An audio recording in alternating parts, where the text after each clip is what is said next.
नमस्कार दोस्तों। एक बार की बात है, एक गुरु और शिष्य जंगल के रास्ते से कहीं जा रहे थे। तो रास्ते में शाम होने लगी और उनको पानी की प्यास लगी। तो पास में एक गांव देखा। जैसे ही वह गांव में पहुंचे तो देखा कि एक झोपड़ी थी। वो झोपड़ी की तरफ गए और उन्होंने आवाज लगाई। तभी एक आदमी और उनकी पत्नी, साथ ही में उनके 3 बच्चे भी आए, जो फटे पुराने कपड़े पहने हुए थे। गुरु यह सब दृश्य देख रहे थे। इतना बड़ा खेत है, इन्होंने फसल इसमें नहीं लगाई हुई। तो गुरु ने सबसे पहले तो पानी के लिए आग्रह किया कि हमें पानी मिल सकता है। तो उन्होंने गुरु और शिष्य को पानी पिलाया। अचानक गुरु ने कहा कि अगर आप इसमें खेती नहीं करते तो फिर आप अपना जीवन यापन किस तरीके से करते हैं। तो उस आदमी ने कहा कि हमारे पास एक भैंस है और इस भैंस का दूध बेचकर पैसे कमाते हैं और इसी से हम आजीविका चलाते हैं। गुरु ने उनकी इस बात को ध्यान पूर्वक सुना और उनके बीच में कुछ देर तक बातचीत रही। लेकिन अंधेरा हो चुका था तो उन्होंने यह निर्णय लिया कि आज की रात हम यहीं रुकेंगे। तो लगभग मध्य रात्रि के करीब गुरु ने शिष्य से कहा कि हमें इस भैंस को ले जाना होगा और इस भैंस को ले जाकर के कहीं जंगल में छोड़ना होगा। तो शिष्य ने सोचा कि इस तरीके का गलत काम भला मैं कैसे कर सकता हूँ। अगर मैं इस भैंस को लेकर के जाऊंगा तो यह आदमी बाद में अपना जीवन यापन कैसे करेगा। लेकिन गुरु का आदेश था, उसको करना पड़ा। वह अपने गुरु के साथ निकल दिया और आधी रात को गुरु और शिष्य निकल लिए, लेकिन भैंस को भी अपने साथ ले गए और बहुत दूर छोड़ दिया ताकि वहाँ से भैंस वापस अपने गांव न आ सके। तकरीबन 10 साल बाद जब वह शिष्य भी गुरु बन चुका था और दीक्षा देने का काम भी करने लगा था,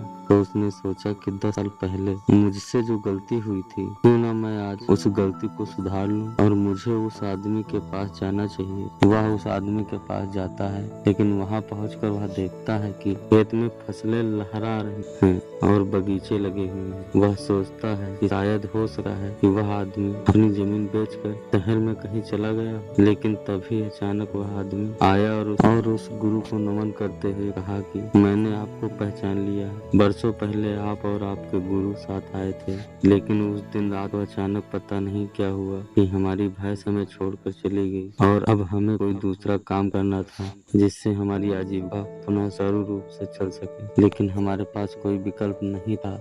जंगल से लकड़ियां काट लाता था और उसी से जीवन यापन करता था। मैंने बहुत मेहनत की, आम के बगीचे लगाए। धीरे धीरे आम के बगीचे से लोग आम खरीदने लगे और धीरे धीरे मेरा आम का बगीचा बड़ा होने लगा और मुझे अच्छे खासे फल और उनसे पैसे मिलने लगे और मेरा बिजनेस बढ़ता गया, मेरा काम बढ़ता गया। अंततः यह जो आप देख रहे हैं वह 10 सालों की मेहनत का नतीजा है। तो इस कहानी से हमें यह शिक्षा मिलती है कि आपके जीवन में भी अगर कोई ऐसी भैंस है जिसको आप नहीं छोड़ना चाहते हो, सिर्फ उसी से आप कमाई करना चाहते हो। जैसे कि उस आदमी को नहीं पता था कि उसके अंदर टैलेंट है, उसके अंदर इतनी क्षमता है, लेकिन गुरु ने उसका भाग्य बदल दिया। हमेशा परिवर्तन तभी होता है जब आपके पास कोई विकल्प नहीं होता, और जब आपके पास कोई विकल्प नहीं होता है तो सिर्फ आपके पास जो रास्ता होता है, जब आप उसी रास्ते पर चलते हैं तो जीवन में आपको सफलता जरूर मिलती है। अंत में यही कहूँगा, इस तरह कहानियों को सुनने के लिए हमारे YouTube चैनल को सब्सक्राइब करें, लाइक करें